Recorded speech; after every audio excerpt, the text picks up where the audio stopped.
A todos los sedientos, venid a las aguas. A los que no tienen dinero, venid, comprad y comed. Venid, comprad sin dinero y sin precio vino y leche. ¿Por qué gastáis en el dinero en lo que no es pan y vuestro trabajo en lo que no sacia? Oídme atentamente y comed del bien, y se deleitará vuestra alma con grosura.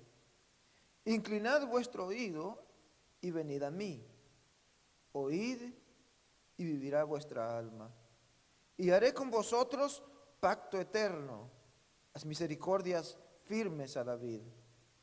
He aquí que yo lo di por testigo a los pueblos, por jefe y por maestro a las naciones. He aquí, llamarás a gente que no conociste, y gentes que no te conocieron correrán a ti, por causa de Jehová tu Dios y del Santo de Israel que te ha honrado.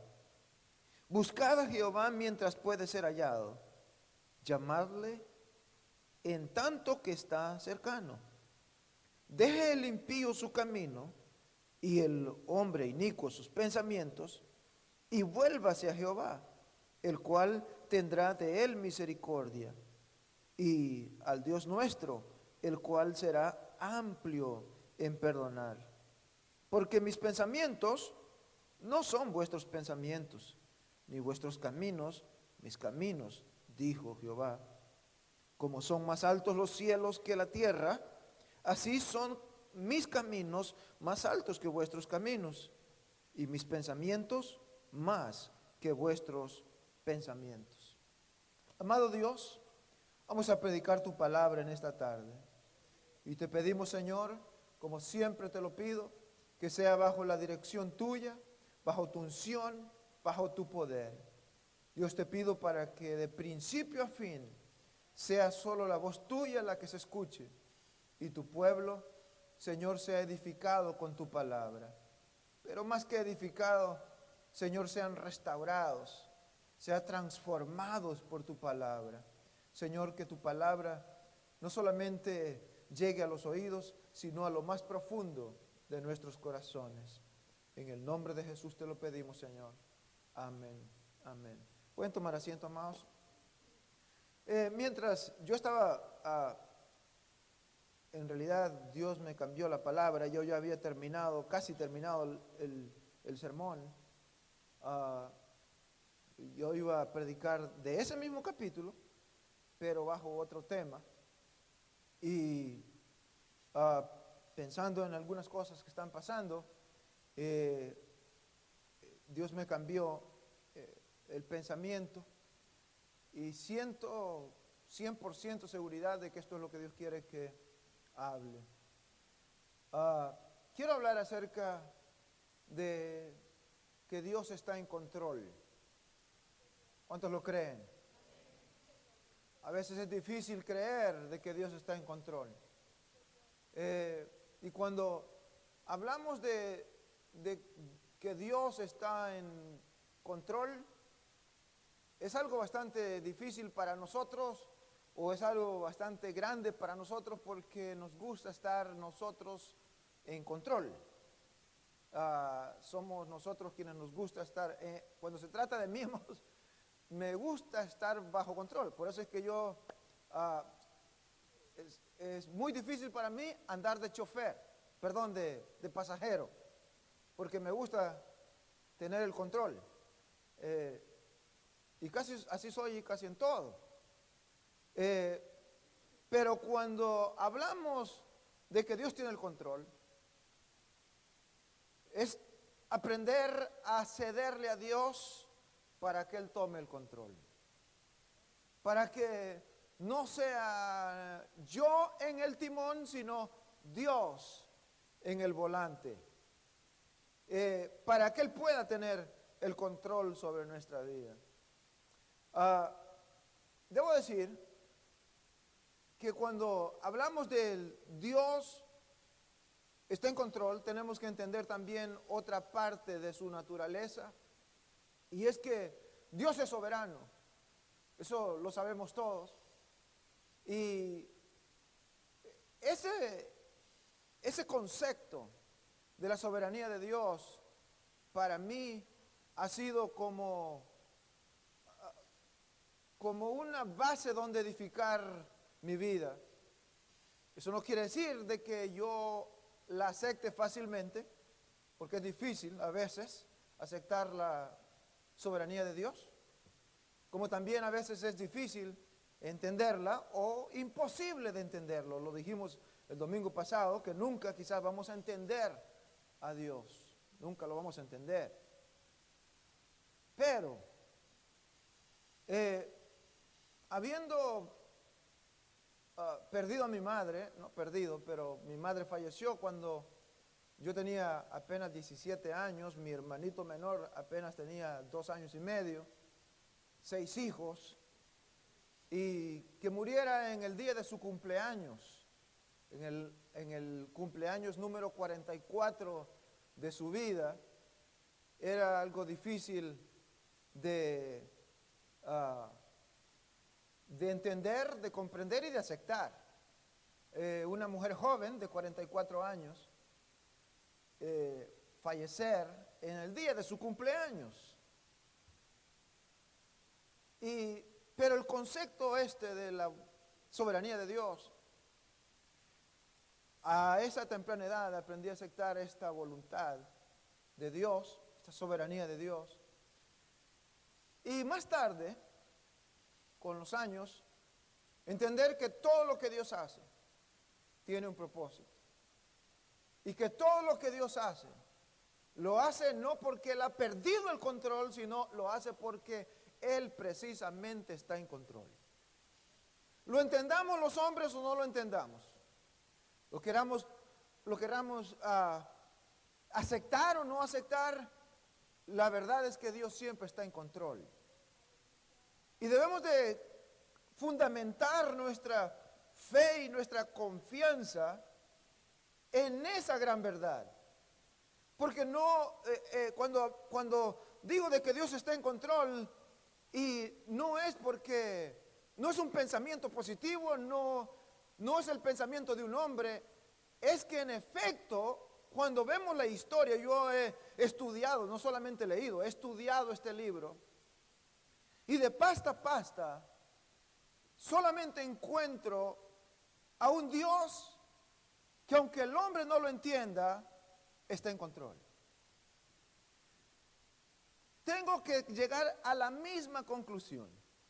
Cada vez que termino de leer la Biblia, llego a la misma conclusión. Los hombres piensan que están bajo control de todo, pero es Dios quien tiene el control. Él es quien pone reyes y quita reyes. Él es el que está sobre la política, sea buena o sea mala. Dios está sobre la política. Y Dios usa precisamente la política mala como también la buena para llevar a cabo sus benditos propósitos y su bendito plan. Hoy voy a tratar de demostrarle a usted que a pesar de que parezca que Dios ha perdido control en este nuestro mundo, Dios no ha perdido el control, Dios no se ha vuelto canoso como yo, Dios no se está rascando la cabeza, porque ¿qué pasó? ¿Dónde me equivoqué? Dios no se ha equivocado. Dios está en el mismo lugar que siempre ha estado. La Biblia dice que Dios es sempiterno, es inconmovible, no cambia. Es el mismo de ayer, de hoy y por los siglos. Por lo tanto, espero yo que hoy, esta tarde, usted fortalezca su fe y sepa que Dios está en control. Aleluya. Lo primero que necesitamos entender es que el poderoso control de Dios está sobre todas las cosas. Y eso lo incluye a usted y a mí. Y todos los gobiernos de la tierra. Salmo 97:1 y 99:1 hablan y dice que Jehová, el Señor, reina. Verso 1 del capítulo del Salmo 99 dice: Jehová reina, Temblarán los pueblos. Él está sentado sobre los querubines. Se conmoverá la tierra. Si usted vio, todo esto lo habla, dice Jehová reina. Eso es en tiempo presente. Eso no es en tiempo pasado ni en tiempo futuro. Es en tiempo presente. Jehová, nuestro Dios, nuestro gran Dios, reina. No es la Casa Blanca que gobierna el mundo. No es la Corte Suprema la que determina cómo ha de estar el mundo. Es Dios en los cielos que está en control.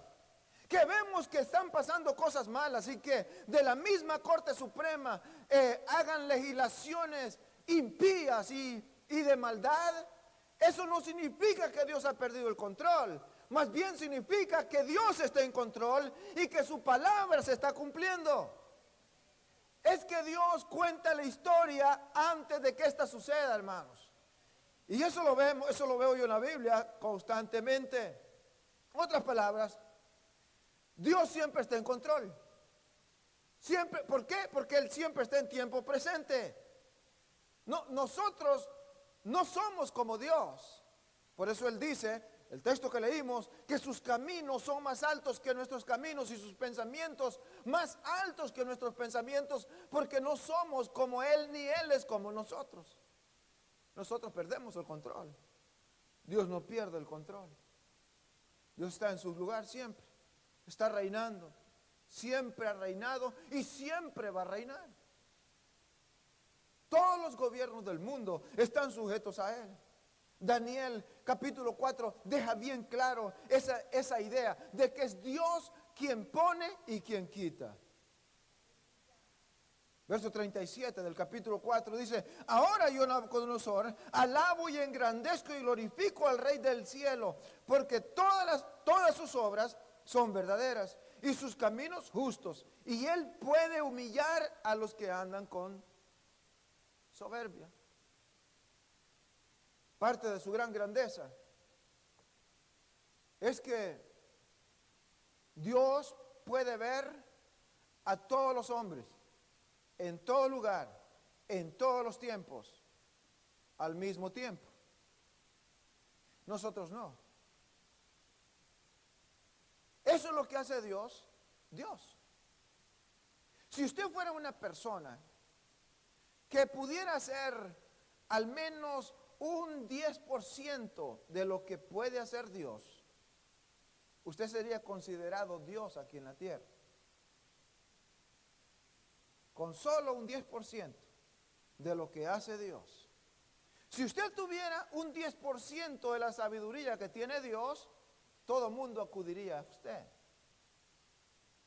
Imagínese Dios, el que es considerado, no es considerado, es que Él mismo dice: ¿y a quién me haré semejante? ¿O quién se iguala a mí? ¿Quién me enseñará? Dice Dios. Pregunta en Isaías: ¿quién me enseñará a mí? Dice Él cuando habla de la riqueza, dice: si yo tengo hambre, yo no te pediría a ti, porque mío es el oro y la plata, y todo lo que hay en la tierra es mío. Dice Dios. Dios es el Todopoderoso. Salmo 113 dice en el versículo 4 y 6: excelso sobre todas las naciones es Jehová, sobre los cielos su gloria. ¿Quién como Jehová nuestro Dios, que se sienta en las alturas, que se humilla a mirar en el cielo y en la tierra? Se humilla a mirar. Esa palabra, se humilla, es que se baja a mirar. En otras palabras, Dios es tan grande, es tan soberano, es tan poderoso, que el Dios grande se humilla para mirar. ¿Pero por qué? ¿Por qué Él se baja para mirar? Para mirar todo lo que pasa aquí en la tierra. Porque el texto está claro: se humilla arriba y se humilla abajo. Se humilla arriba para ver lo que está en el cielo, se humilla aquí en la tierra para ver lo que está en la tierra. Y esto es más entendible cuando vemos a un Dios sufriente en este libro sagrado. Porque nuestro Dios es sufriente. Fue a la cruz. Cristo Jesús fue a la cruz. Es más entendible cuando lo entendemos a la luz de Filipenses, que dice que Él, siendo rico, se hizo pobre, y habiendo sido igual a Dios, no escatimó el ser igual a Dios. Se humilló, se bajó. ¿Pero por qué? Porque para Él usted es importante. Porque para Él está en control de todo y de todo detalle de su vida, de mi vida y de la humanidad misma. Es por eso que Él bajó. Salmo 135, 5 al 6 dice: porque yo sé que Jehová es grande y el Señor nuestro mayor que todos los dioses.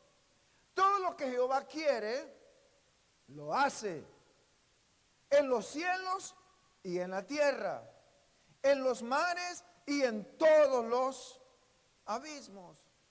Todo lo que Jehová quiere, lo hace. Y no hay quien le diga, de acuerdo a Romanos capítulo 11, no hay quien le diga, ¿por qué haces eso? Él es quien tiene la autoridad. Él es el que está gobernando el mundo. Hay muchos temores hoy en día.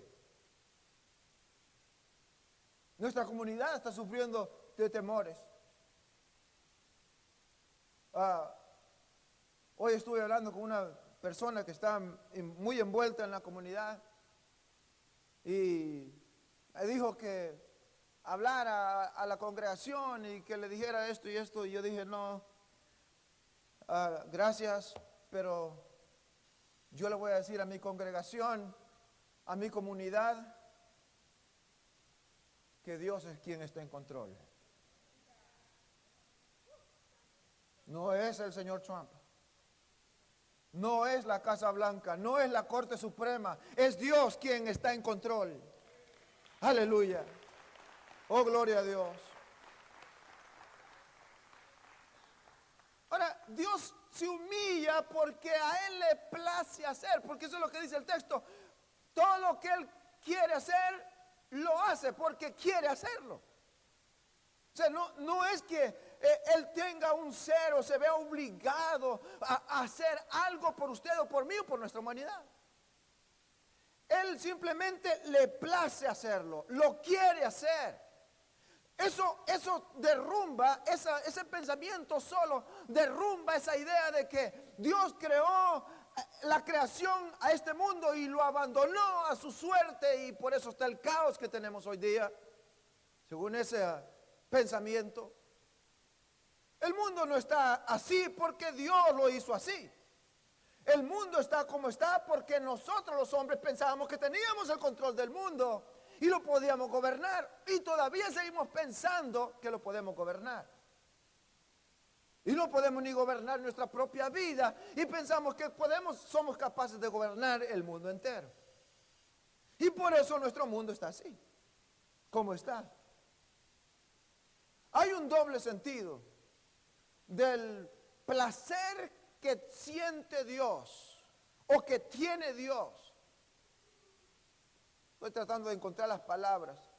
O que encuentra Dios para hacer lo que Él hace. Primero, el primer sentido que Dios tiene de placer es individual y es a corto plazo, diría yo. Es lo que Dios quiere hacer con usted en tiempo corto. Es el plan que Dios tiene para usted. Es el propósito divino para su vida. Lo que Dios quiere que usted haga para Él y que usted sea para Él. Ese propósito, en ese propósito Dios se deleita, encuentra deleite. En otras palabras, para que me entienda lo que quiero decir, porque a veces pienso yo que solo yo me entiendo. Dios se deleita en juntar todas las piezas de su vida roto como venga o roto como está, imperfecto con un montón de imperfecciones, Él se deleita en trabajar en usted, en moldearlo, en prepararlo, en trabajarlo, porque Él tiene un propósito para lo que Él quiere que usted sea para Él. ¿Hoy sí me entendieron? El otro sentido de satisfacción que tiene Dios, yo creo, es un general. Es lo que Dios tiene para toda la humanidad. En otras palabras, Dios tiene un plan para el individuo, pero tiene un plan para la humanidad. Y Dios se deleita tanto en el plan individual como en el plan general. Dios tiene un plan general. Dios quiere que toda alma sea salva y se conviertan y conozcan al Señor Jesucristo como Señor y Salvador. Plan general. Es lo que tiene Dios a largo plazo. Es el plan universal que Dios tiene para la humanidad. Ahora, ¿le agrada a Dios demostrar su placer? A veces demorando el plan mismo de Dios.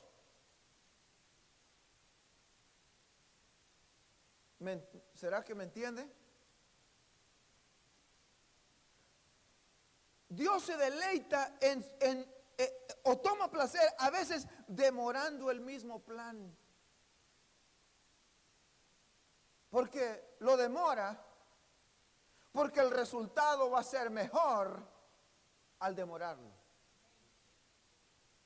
Por eso, cuando se habla de ministerio, la vida ministerial, yo siempre le he enseñado a los jóvenes, miren, no traten de correr, porque cuando los jóvenes sienten que Dios los está llamando, ellos quieren correr, quieren volar. Y yo digo, no corra, vaya al paso, déjese enseñar, déjese, sométase, aprenda su misión. No corran, no quieran enseñarle a todo mundo, ¿no? Vayan al paso, porque hay un riesgo, hay un peligro cuando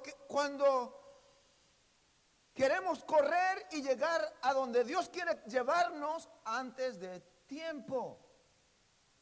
Y entonces Dios a veces tiene que detener nuestro caminar, detener nuestra carrera para demorarnos un poquito, para tratar con nosotros, para capacitarnos, para hacer lo que se necesita en nuestra vida. Dije que Dios, le agrada a Dios demorar su placer inmediato por un mayor placer en el futuro. Mire, Cristo viene a la tierra, tiene que ir a la cruz. Antes de la cruz, Él hace una oración y le dice al Padre, Padre, si es tu voluntad, aparta de mí esta copa. La Biblia dice que regresó a orar, y luego dice, Padre, pero no se haga mi voluntad, sino la tuya. Hebreos como que explica lo que pasó entre la primera oración y la segunda. Dice Hebreos que por el gozo puesto delante de Él, sufrió la cruz. Significa que Él escogió demorarse para recoger mejores frutos, para que su deleite fuera mayor. Es decir, no, mire, el gozo puesto delante de Él, ¿sabe quién eran? Nosotros, señores, usted y yo, todos los salvados, todos los redimidos, todos los lavados con su sangre. Ese era el gozo puesto delante de Él, y por ese gozo Él sufrió la cruz. Es decir, Él prefirió sufrir todo el calvario de la cruz, la muerte, para finalmente resucitar, porque había un gozo adelante. La redención podía haberse hecho de otra forma, porque Dios es Dios. Pero Él lo quiso hacer así porque Él tenía un plan futuro. Lo que estoy diciendo es que Dios, aunque demore el plan, no significa que Él no esté en control. Que demore el plan a veces significa que Él está en control. Y que ha establecido un tiempo, un día en su calendario para llevar a cabo las cosas que Él quiere hacer. Aleluya. El cuidado. Segundo, en lo que tenemos que pensar también es en el cuidado providencial de Dios en todas las cosas. Cómo Dios suple, cómo Dios provee, cómo Dios ha estado en la historia de la humanidad. La sabiduría de Dios es incomparable, de acuerdo a lo que dice el apóstol Pablo y de acuerdo a lo que dice Proverbios capítulo 9. Dios es grande en sabiduría. Él perdona a aquellos que usted y yo no podríamos perdonar jamás. Él corrige a aquellos que usted nunca corregiría, nunca. Porque Él ve cosas que usted no ve y que yo no veo. Por lo tanto, Dios es sabio porque sabe cosas que nosotros no sabemos. Cuando un ser sabe más que otro, puede tomar mejores decisiones que el que no conoce esas cosas. Él maneja todas las ciencias del mundo. Háblele de medicina, Él es el médico divino. Háblele de leyes, Él es el abogado número 1. Háblele de economía, Él es el más rico del mundo. Háblele de psicología, Él es el psicólogo de todos los psicólogos. Por eso el remedio para toda la humanidad está en Dios, no está en otro lado, está en Dios, solamente en Dios. Aleluya. Él dice que sus caminos son más altos que nuestros caminos y que sus pensamientos son más altos que nuestros pensamientos. Isaías 55, 8 al 9 dice, porque mis pensamientos no son vuestros pensamientos, ni vuestros caminos, mis caminos, dijo Jehová. Y como son más altos los cielos que la tierra, así son mis caminos más altos que vuestros caminos, y mis pensamientos más que vuestros pensamientos. En Romanos capítulo 11, verso 33 al 36 dice, oh profundidad de las riquezas de la sabiduría y de la ciencia de Dios, cuán insondables son sus juicios e inescrutables sus caminos. Porque ¿quién entendió la mente del Señor? ¿O quién fue su consejero? ¿O quién le dio a él primero para que le fuese recompensado? Porque de él y por él y para él son todas las cosas. A él sea la gloria por los siglos. Amén. Aleluya. Lo que los hombres malos intentan para maldad, por maldad, Dios lo hace funcionar para bien. Eso lo hemos visto una y otra vez en la historia de la humanidad. Y también en la historia bíblica. Un jovencito, 17 años, bueno, tuvo 2 sueños. Y él va y se los cuenta a sus hermanos. Él tiene 11 hermanos más y se los cuenta a sus hermanos. Y en los sueños, en el sueño que él cuenta, él se presenta como el líder de todos ellos y él es uno de los menores, el penúltimo. Y se despertó una envidia a partir de ahí. Lo vendieron y lo revendieron. Lo vendieron a los madianitas lo revendieron a Egipto. Estamos hablando de José.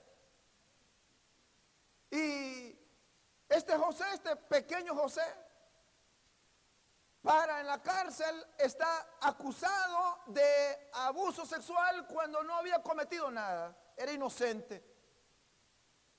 Y va a la cárcel, está en la cárcel, seguramente por la mente de José, quizás estaba pensando, ¿por qué yo si no he hecho nada malo? Si he cuidado todos mis caminos, he sido temeroso de Dios, ¿por qué estoy en la cárcel? Posiblemente pasaron esos pensamientos por él. Era ser humano. Y no entendió, quizás todavía, durante todo ese tiempo, no entendía el por qué. Pero arriba había un Dios en total control, no solamente de su vida, sino que también la general del pueblo entero. Tenía un plan individual, es de ahí donde saco que hay un plan individual y un plan general. José jamás se imaginó que lo que estaba viviendo él era orquestado ahí arriba. Arriba estaba el plan bien trazado. Oh, gloria a Dios. Para que se cumpliera el plan que Dios le había medio dado un pequeño destello a José. No podía venir desde el sueño al trono, tenía que pasar por el proceso para llegar donde Dios quería que lo tuviera. Demorar, si usted quiere, para llegar allá. Oh, gloria a Dios. Pero José, y usted conoce la historia, José llegó a ser el número 2 en todo Egipto. Bueno, de acuerdo a Faraón, le dijo, solo yo seré mayor arriba, estaré arriba de ti, pero de ahí todo el mundo va a estar debajo de ti. Pero Faraón le delegó todo a José. En otras palabras, él era el grande en Egipto. Cuando sus hermanos vienen,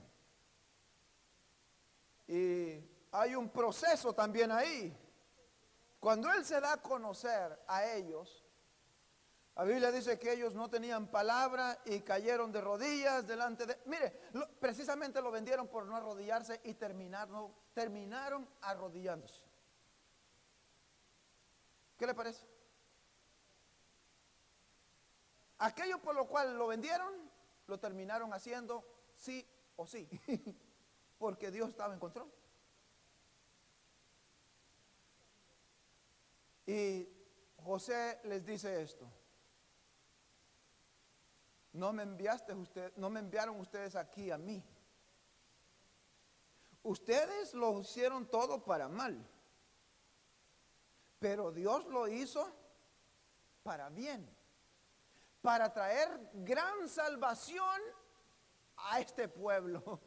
No solamente para el pueblo de Israel, sino para el pueblo egipcio, amados. Iban a perecer 7 años de sequía, se iba a morir todo. Pero necesitaba un plan redentor desde antes, trazado para la vida de José, para llegar ahí y dar gran salvación. Y José le dice, miren, antes no lo entendía, cuando estaba en la cárcel no lo entendía. Posiblemente lo que les querrá decir, yo no lo entendía, lo que ustedes hicieron, injusto. Y hoy los podría matar, a no ser que ya entendí el plan. Ya entendí que no fueron ustedes, sino allá arriba Dios los usó a ustedes porque Él estaba en control. ¿Qué le parece? Si Dios mismo estuviera aquí, bueno, Dios está aquí, pero si Él en persona le quisiera persuadir, convencer a usted de que Él está en control, mire, demos una pasadita por la historia bíblica.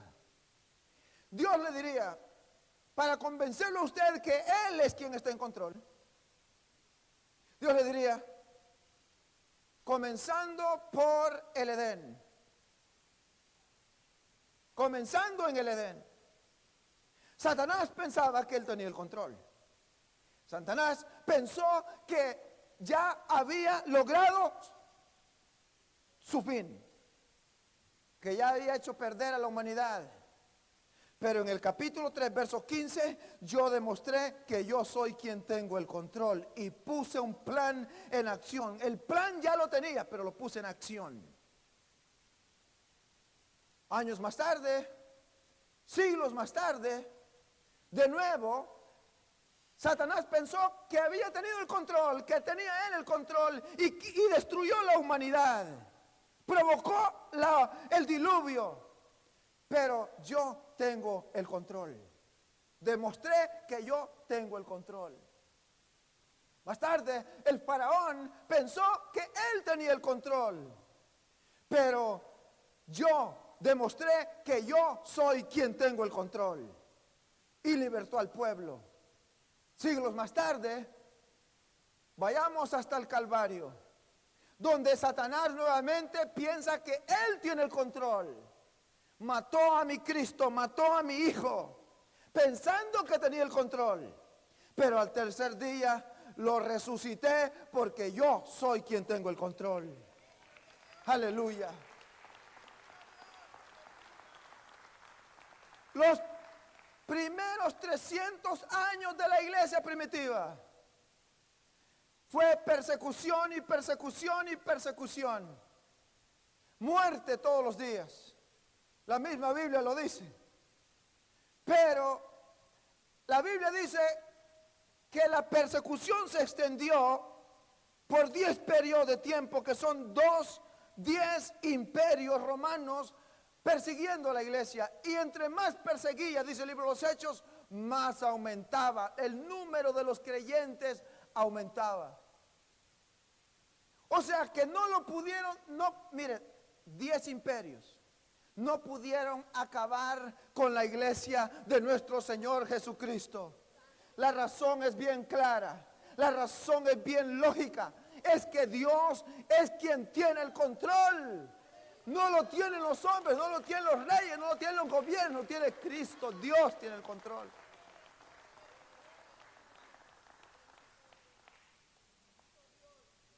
En 1900 años después, Hitler cree que él tiene el control y quiere acabar con todo el pueblo judío. Y de nuevo Dios demostró que Él es quien tiene el control. Hitler no aparece por ningún lado, pero Dios está sentado en su trono. Y el pueblo judío todavía está en pie. Significa que el Dios nuestro es un Dios de poder. Es un Dios que está en su trono, es inconmovible, Él no cambia y ese es su Dios. El Dios que ha demostrado con la historia que Él es inconmovible y que su trono no está temblando. Todo aquí puede estar temblando. La economía. ¿Sabe que la economía se fue abajo? Los últimos 2 días. Porque hay temor de que la economía se va a ir para abajo y ahora el miedo hace que los inversionistas se deshagan de sus acciones y hace que la economía se vaya para abajo. Pero la economía del cielo no, esa no está en crisis. Eso nunca está en crisis. Filipenses 1:6 dice: estando persuadido de esto, que el que comenzó en vosotros la buena obra la perfeccionará hasta el día de Jesucristo. Yo le dije que Dios se deleita en trabajar en usted y en mí. Se deleita y no es, no sé ni cómo es la palabra para desertor. No es de los que comienzan algo y... No, él cuando comienza algo, lo termina. Eso no es pensamiento positivo. Eso lo dice el texto que acabamos de leer. Dice, el que comenzó la buena obra en vosotros, te dejará a medias. Se va a rendir contigo porque eres cabezón, ¿no? Va a decir, ya no puedo con este porque se levanta y se levanta y se cae a cada rato. No, dice, la perfeccionará, significa, lo va a cumplir. Aleluya. Lo va a cumplir. Eres cabezón, pero tarde o temprano te va a enderezar. Mantente en la iglesia, mantente en sus manos y tarde o temprano te va. Sí. Aleluya. Las esposas dicen, tengo un marido que parece Nabal y yo parezco Abigail. Bueno, manténgase orando o ayunando y Nabal lo va a cambiar el Señor. Los que no saben quién es ese Señor, vaya a búsquelo en la Biblia y léala. Filipenses 2:13 dice, porque Dios es el que en vosotros produce el querer como el hacer por su buena voluntad. Aleluya. Oh, gloria a Dios. Ahora, Dios también tiene un derecho personal sobre usted y sobre mí. Y eso lo deja bien claro la Biblia. La Biblia presenta a un Dios como un alfarero. En Jeremías capítulo 18, en Romanos capítulo 9, habla de un Dios como de un alfarero trabajando en algo que Él está queriendo hacer para su gloria. Romanos dice, le preguntará el barro al alfarero, ¿qué haces? O sea, cuando usted está pasando por la prueba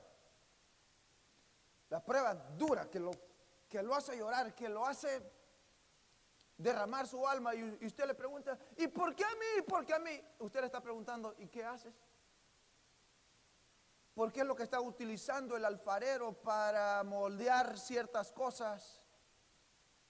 Hay cosas que no se aprenden hasta que el corazón es quebrantado. El oído puede ser sordo, pero cuando el corazón es tocado, Dios tiene toda la atención del mundo. ¿Ha estado usted ahí? ¿O sabe usted eso? Que a veces Dios tiene que silenciar todo tu alrededor para que tú lo puedas escuchar, y la única forma de hacerlo es haciendo algo con el barro, con ese barro que hace tiempo ha querido venirlo formando y formando y formando, y parece que no se deja formar hasta que Él dice, lo voy a deshacer y lo voy a volver a hacer de nuevo, algo que sea para la gloria de Dios. Y entonces significa entonces que Él tiene derecho a su cuerpo, a mi vida y a su vida, para que Él haga lo que Él quiera con su vida y con la mía. Él tiene todo el derecho. La vida del hombre es puesta en el telar del tiempo, si usted quiere. Y nosotros torcemos el plan de Dios. Y Dios tiene que tomar tiempo para desenredar el nudo que nosotros hemos enredado ya. Y entonces nosotros le decimos al Señor, Señor, ¿qué estás haciendo? Y Dios como que dice, cállate que estoy desenredando el problema que has metido tú. Mientras el alfarero trabaja, nosotros estamos quejándonos, llorando y haciendo tantas cosas, pataleando. Y el Señor dice, quieto. Él tiene una razón principal o un fin principal en la creación suya como en la redención suya y la mía. En otras palabras, yo le debo al Señor doble, porque Él me creó y también me redimió. Me hizo y me compró. Soy doblemente deudor, y usted también. Por eso, amigo y amiga, si usted está aquí esta tarde, usted es un barro en las manos del Señor. Y usted también es deudor a Dios. Por lo tanto, usted debe de entregarle su vida a ese alfarero, porque cuando usted ponga su vida en las manos de ese alfarero, Él va a hacer de usted algo que sea de honra para Él y para su gloria. Y a usted le va a gustar. Aleluya. Tal vez no le guste cómo lo va a hacer, pero lo va a hacer. Y por último, Dios ha contado la historia antes de tiempo. En otras palabras,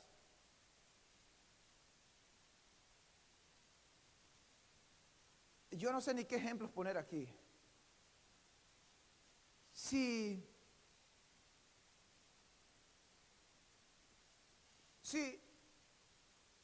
yo pertenezco al ejército de los Estados Unidos, digamos, y el ejército de Estados Unidos ha tenido un récord en toda su historia de nunca perder una batalla, de siempre obtener la victoria.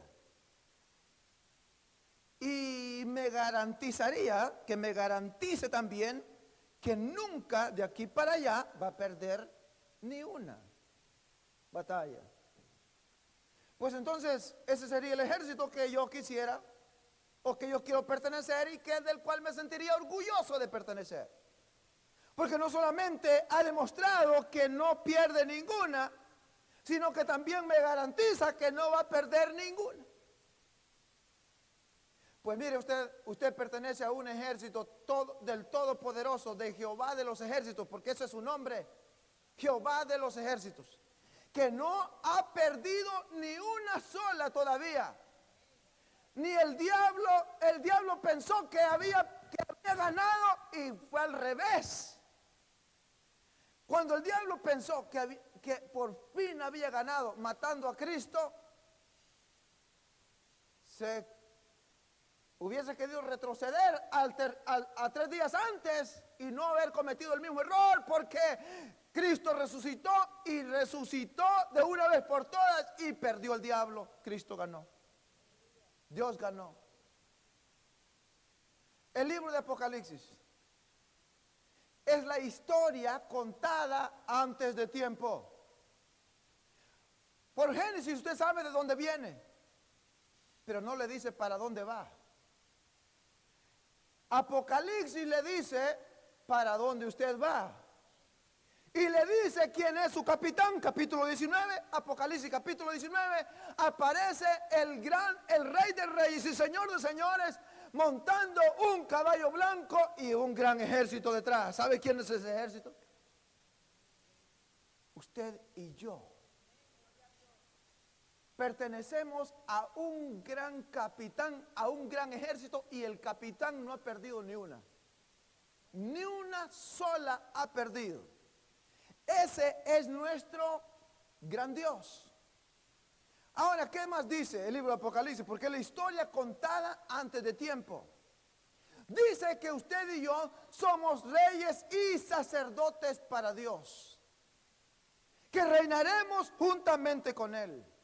Nos habla de que caminaremos por calles de oro, por mar de cristal, que nos postraremos ante el trono del gran Dios, el gran yo soy, y que adoraremos y pondremos coronas delante de sus pies.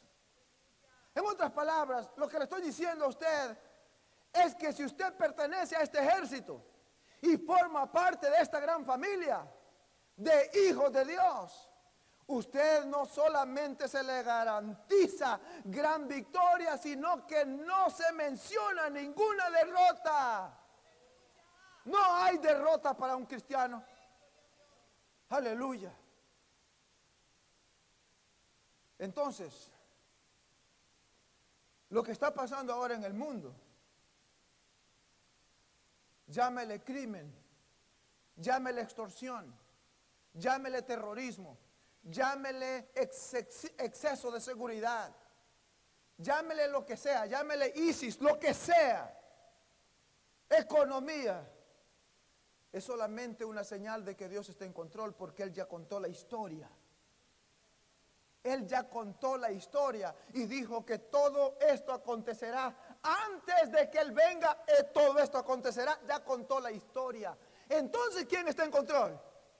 ¿Los reyes o Dios? Dios está en control. Si está en control del mundo, está en control de tu vida también.